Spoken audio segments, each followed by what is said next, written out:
안녕하세요. 오늘 딥다이브 시작합니다. 미국 세금 보고 진짜 복잡하잖아요.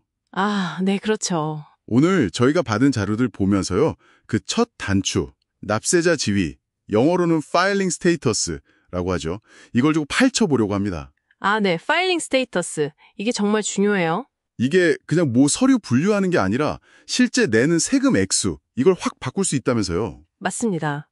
어떤 지위를 고르냐에 따라서 표준 공제 금액이 달라지고요. 아, 표준공제. 네, 그리고 적용되는 소득세율 구간도 바뀌고 또 여러 가지 세금 공제 혜택들 있잖아요. 그런 거 받을 자격이 될 수도 있고 안 될 수도 있고. 와, 네, 그래서 이거 제대로 딱 고르는 게 합법적으로 세금 아끼는 거의 시작점이다. 이렇게 볼 수 있죠. 그렇군요. 중요한 점은 언제 기준으로 고르는 거였죠? 과세연도 마지막 날. 네, 맞아요. 12월 31일, 그날 기준으로 내 상황에 맞는 지위를 선택해야 합니다. 네. 그럼 5가지 지위가 독신, 싱글, 네, 부부 합산 신고, MFJ, 부부 별도 신고, MFS, 그리고 세대주, HOH, 마지막으로 적격 생존 배우자, QSS 이렇게 5개가 있네요. 맞습니다. 자료를 보니까 결혼하신 분들은 대부분 부부 합산 신고, MFJ가 제일 좋다고 하던데요. 네, 그럴 가능성이 아주 높죠. 일단 2025년 기준으로 보면 표준 공제액 자체가 3만 달러로 가장 높아요. 3만 불이요. 와. 네, 다른 지위당 비교가 안 되죠. 그리고 소득이 좀 높아져도 적용되는 세율 구간이 더 넓어요. 그러니까 세금 부담이 상대적으로 좀 덜한 거죠. 아하, 그렇군요. 그리고 혹시 배우자가 사망했을 경우에요. 그 특정 요건, 보통은 이제 부양 자녀가 있으면 되는데요. 이걸 충족하면 사망한 해 포함해서 최대 3년까지. 3년이나요? 네, 적격 생존 배우자 QSS 자격으로 MFJ랑 완전히 똑같은 혜택을 받을 수 있어요. 이게 갑자기 힘든 상황에 부딪혔을 때 좀 재정적인 부담을 덜어주려는 그런 취지입니다. 네, 좋은 제도네요. 그러면 MFJ가 이렇게 일반적이고 유리하다면 부부 별도 신고, MFS는 도대체 언제 쓰는 걸까요? 아, 그거요. 자료에서는 세금만 보면 거의 항상 불리하다 이렇게 강조하던데 좀 궁금했어요. 특별한 이유가 있을까요? 네, 좋은 질문이세요. MFS는 세금 아끼라고 선택하는 경우는 거의 없다고 보시면 돼요. 그래요? 네, 주로 세금 외적인 이유 때문인데요. 예를 들면 배우자가 과거에 세금 문제가 있었다거나 아니면 특정 빚 때문에 법적으로 좀 거리를 두고 싶다거나 이런 아주 예외적인 경우에 드물게 선택됩니다. 아, 그런 사정이 있을 수 있군요. 네, 근데 세금 면에서는 대가가 정말 커요. 우선 표준공제액부터가 MFJ 딱 절반, 15,000달러밖에 안 되고요. 반토막이네요. 네, 근데 이게 다가 아니에요. 소위 표준공제 함정이라는 게 있거든요. 표준공제 함정이요? 네, 부부 중에 한 명이 항목별 공제를 하겠다 이렇게 선택하면요. 다른 배우자는 공제할 게 거의 없어도 어쩔 수 없이 따라서 항목별 공제를 해야만 해요. 표준 공제를 못 받게 되는 거죠. 와, 아니 그럼 공제할 것도 없는데 억지로 한목별 공제를 불리하네요. 그렇죠. 그리고 표준 공제만 문제가 아니에요. 여러 가지 세금 혜택들 있잖아요. 네네. 그것도 대부분 못 받아요. 예를 들면 근로소득 세액공제, ERTC라고 하죠. 아, ELTC? 네. 그리고 교육비 관련 세액공제들, 학자금 대출 이자 공제, 이런 주요 혜택들이 MFS 상태면 거의가 막힙니다. 아, 크네요. 네, 그리고 자본 손실 공제 한도도 MFJ는 3,000달러인데 MFS는 절반인 1,500달러로 줄어들고요. 이것도 반이네요. 네, 또 있어요. 고소득자들한테 부과될 수 있는 순투자 소득세, NIEIT나 추가 메디케어 세금 같은 거요. 이것도 적용되는 기준 소득이 MFJ는 25만 달러인데 MFS는 절반인 12만 5천 달러부터 시작해요. 와, 그럼 생각지도 못하게 세금 더 낼 수도 있겠네요. 맞아요. 특히 캘리포니아 같은 공동재산주, 커뮤니티 프로퍼티 스테이트 사시면 소득을 법적으로 50대 50으로 나눠서 계산해야 돼서 더 복잡해지기도 하고요. 야, MFS는 진짜 신중해야겠네요. 그럼 이제 좀 다른 경우를 보죠. 미혼인데 부양가족이 있는 분들. 이분들은 세대주, HOH 지위가 유리하다. 이런 내용이 있던데요. 네, 맞아요. HOH. Head of Household. 이 지위는 독신, 싱글보다 확실히 유리합니다.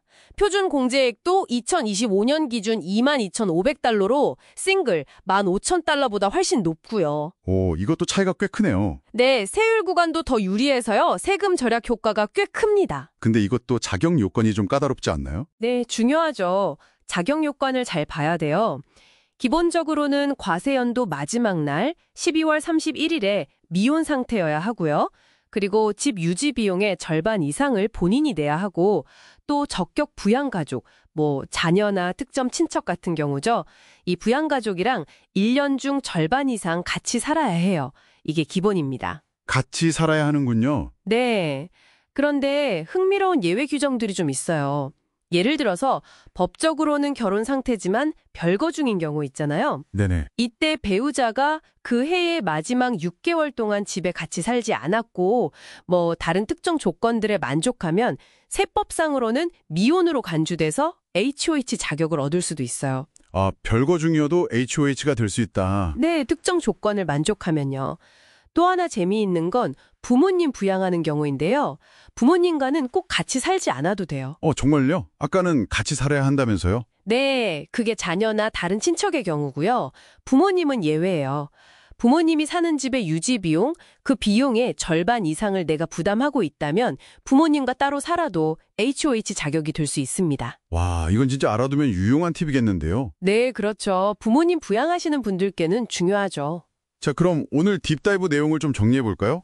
이 납세자 지위 선택, 정말 중요하네요. 그냥 넘어갈 게 아니었어요. 네, 정말 그렇죠. 일반적으로는 MFJ, 부부 합산 신고가 유리하지만 세금 문제에 대해서는 부부가 같이 책임져야 하는 연대 책임이 따른다는 점. 네, 그 정도 고려해야 하고요. 그리고 MFS, 부부 별도 신고는 진짜 특별한 이유가 아니면 세금 부담이 너무 크고 혜택도 많이 놓친다는 거. 맞아요. 거의 항상 불리하죠. 그리고 호H, 세대주는 자격 요건만 잘 맞추면 독신보다 훨씬 유리하다는 점.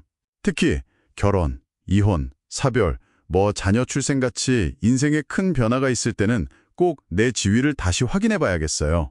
정확합니다. 저희가 살펴봤던 그 시뮬레이션 자료에서도 나왔지만 이 지위 하나 잘못 고르면 세금이 정말 수천 불씩 차이가 났잖아요. 네, 봤어요. 차이가 꽤 크더라고요. 네, 예를 들어서 일반적인 맞벌이 부부가 MFS 대신에 MFJ를 선택하면 연간 한 4,500불 이상 절약할 수도 있었고요. 와, 4,500불? 네, 그리고 미혼 부모님이 싱글 대신에 호 H 자격을 갖추면 한 2,000불 가까이 세금을 아낄 수 있었죠. 2,000불. 이것도 크네요. 네. 그리고 하나 더. 좀 복잡한 얘기인데 결혼한 해에 혹시 그 건강보험료 세액공제 PTC라고 하죠. 이걸 결혼 전에 미리 받으셨다면 좀 주의해야 해요. 아, 건강보험료 공제요?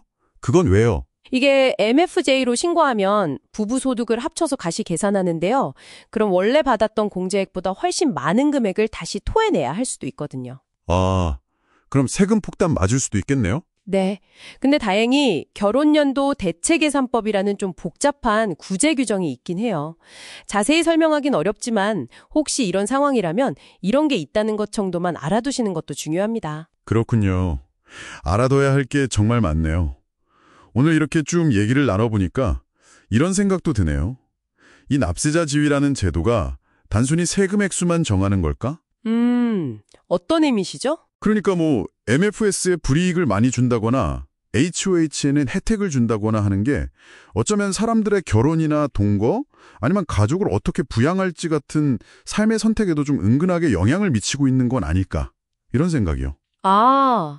세법이 개인의 삶의 선택에 미치는 영향. 흥미로운 관점이네요. 네, 한 번쯤 곱씹어볼 만한 질문인 것 같습니다.